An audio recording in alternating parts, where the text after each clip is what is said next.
Hi friends, welcome back to our channel Harisha Reddy 05. So ఈరోజు video వచ్చి interview ఎలా ఇవ్వాలి, ఇంటర్వ్యూస్ ఇచ్చిన తర్వాత కంపెనీస్లో ఎలా ఉంటుందనే ఒక ఐడియా అయితే చెప్తున్నానండి. ఫస్ట్ మీరు ఇంటర్వ్యూస్ ఇచ్చిన తర్వాత మీరు ఏ దానికి ఇంటర్వ్యూ ఇస్తున్నారా, సర్వీస్ బేస్డ్ కంపెనీస్కి ఇస్తున్నారా లేక ప్రోడక్ట్ బేస్డ్ కంపెనీస్కి ఇంటర్వ్యూస్ ఇస్తున్నారా అనే ఒక చూడండి. సర్వీస్ బేస్డ్ కంపెనీస్ అయితే ఈ వీడియోలో చెప్తున్నానండి.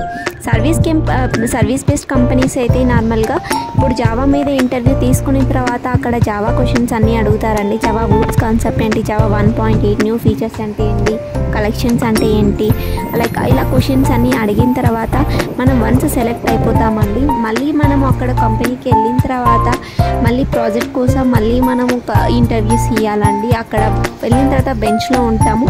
బెంచ్ తర్వాత మనకి కాల్స్ వస్తాయి, మళ్ళీ ప్రాజెక్ట్ కోసం అనేది కాల్స్ వస్తాయి. అప్పుడు మళ్ళీ ఇంటర్వ్యూస్ ఇస్తామండి. అక్కడ సేమ్ క్వశ్చన్స్ అడుగుతారండి. బట్ మనం వన్స్ ప్రాజెక్ట్లోకి ఎంటర్ అయిన తర్వాత లెగసీ ప్రాజెక్ట్ వస్తుందండి. లెగసీ ప్రాజెక్ట్ ఏంటి అంటే వాళ్ళు డిఫరెంట్ స్కిల్ సెట్ ఇవ్వచ్చు, మనకి ఆ స్కిల్ సెట్కి సంబంధం అనేది ఉండదండి. సో అప్పుడు మన పరిస్థితి ఏంటి, మళ్ళీ కొత్తగా నేర్చుకోవాలి, కొత్తగా చేయాలి అనే థాట్ అయితే ఉంటుందండి. ఇలా ఉంటుందండి సర్వీస్ కంపెనీలో.